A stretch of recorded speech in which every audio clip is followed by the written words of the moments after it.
Era el 28 de diciembre de 1895 en París, cuando los hermanos Lumière realizaron la primera proyección pública de este nuevo invento suyo, el cinematógrafo. El invento no tardó ni un año en llegar a México, y para 1896 ya había filmes de Porfirio Díaz andando por ahí.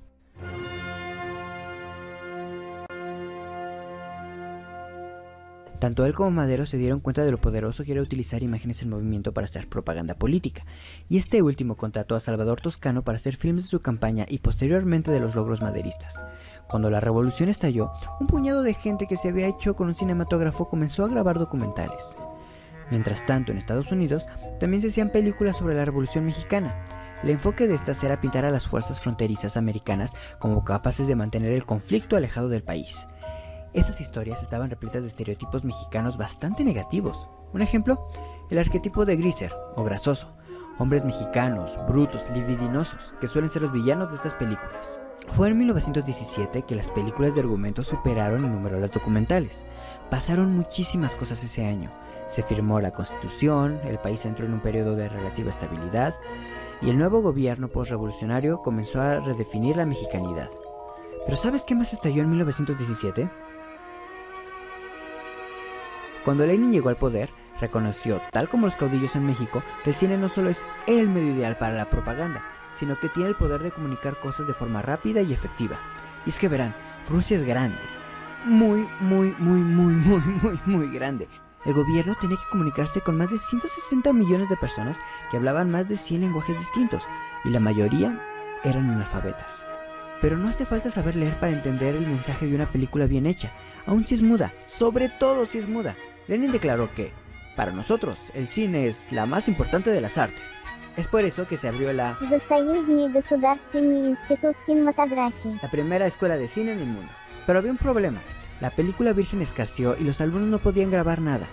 Ellos actuaban ante una caja en un tripié como si fuera la cámara y luego montaban las tomas utilizando dibujos en papel. Las limitaciones obligaron a los rusos a reiterar una y otra vez sobre la teoría del montaje.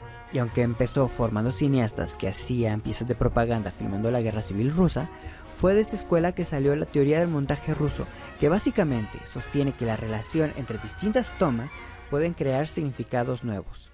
Deja ilustrarlo con un experimento súper conocido. Imagínate que tienes una toma mía moviendo las cejas y sonriendo. Por sí misma no significa mucho, pero ¿qué pasa si entrelazamos una toma de un helado? Ajá, ahora la escena significa que tengo antojo de postre, pero ¿qué pasa si en lugar del helado ponemos una toma de chicas en traje de baño?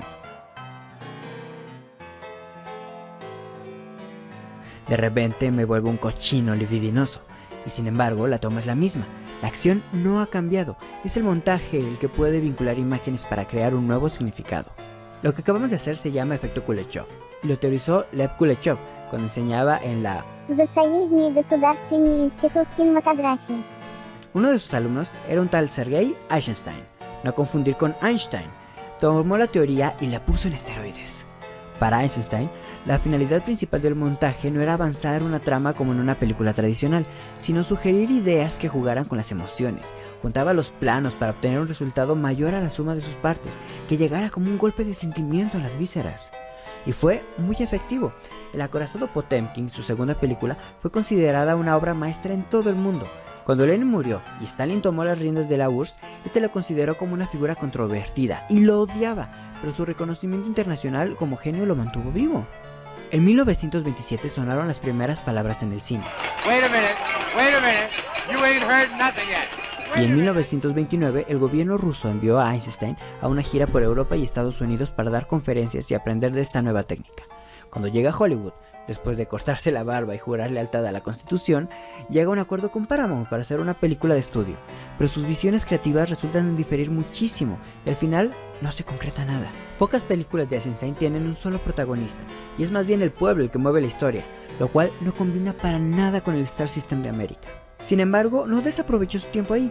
Se codió con celebridades, se hizo amigo de Disney, se tomó esta foto y se reencontró con Diego Rivera, que ya había conocido en la URSS en 1927. Él le propone filmar una película en México. Después de ver fotografías de sus frescos con el paisaje mexicano, Eisenstein no se resiste, pues quiere verlo con sus propios ojos. Eisenstein tenía otro amigo, un tal Charles Chaplin, quien le presentó a Upton Sinclair. Era un escritor socialista que lo ayudó a financiar la película con $25,000. Con el acuerdo hecho, vinieron a México. Einstein no es un ignorante respecto a México.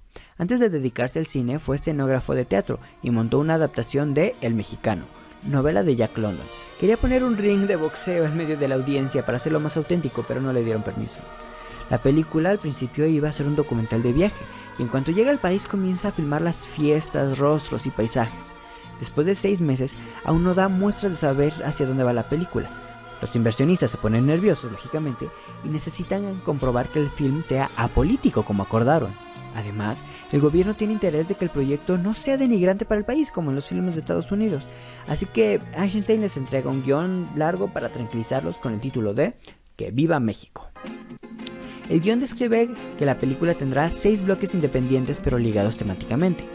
El prólogo, que también se llama Calavera, muestra escenas impresionantes de las pirámides de Chichén Itzá, emparejadas con los inmutables rostros indígenas. La siguiente parte es la Sandunga. Muestra la vida en el matriarcado indígena de una joven llamada Concepción que logra casarse en Tehuantepec, un Tehuantepec que parece un paraíso tropical. La tercera se llama Fiesta y muestra las celebraciones de la Virgen de Guadalupe y la fiesta de los toros. Maguey es la siguiente y se desarrolla en una hacienda durante el Porfiriato.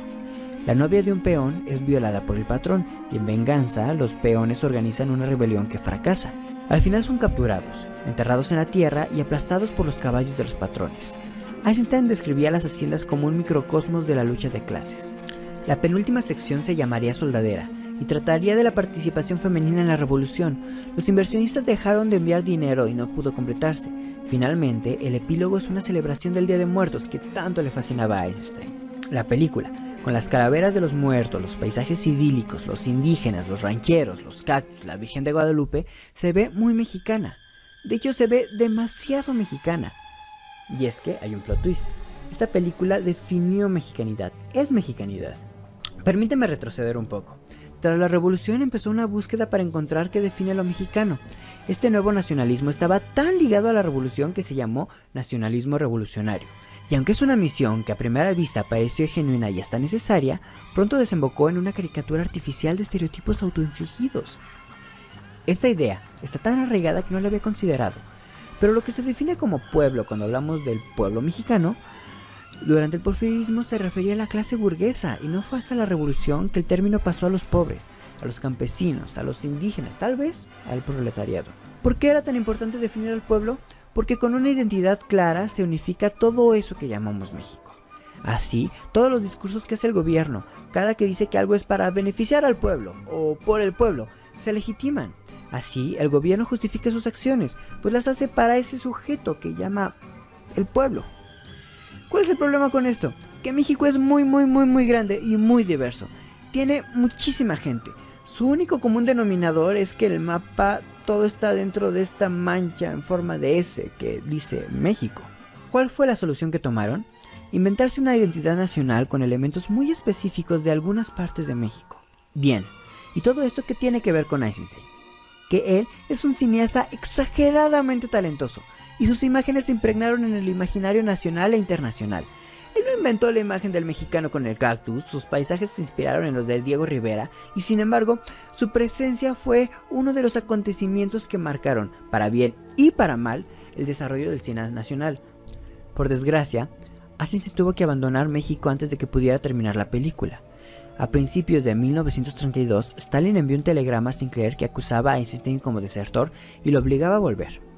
Además de que el presupuesto original de $25,000 ya había excedido a los $53,000. Todo el material filmado fue devuelto a Sinclair en Estados Unidos, donde pasó por varias manos y se hicieron varias ediciones no oficiales. Es una lástima que Einstein jamás volvió a ver su trabajo. Puede que el mundo se haya perdido de una obra maestra, pero creo que es evidencia de su genialidad como cineasta que aún con una película inacabada haya moldeado la identidad de un país. La historia no acaba aquí. Un tal Emilio Fernández escucharía acerca del filme mientras trabajaba de albañil en Estados Unidos y lo inspiró a volver a México a hacer cine directamente inspirado por Einstein, en la que ahora se llamaría la Edad de Oro del cine mexicano, que estaba por comenzar. En ella, este mexicanismo artificial alcanzaría su punto más alto, hasta que un surrealista español llamado Luis Buñuel llegará al país para verlo desde otra perspectiva. Pero eso lo veremos en la segunda parte de esta investigación que saldrá próximamente.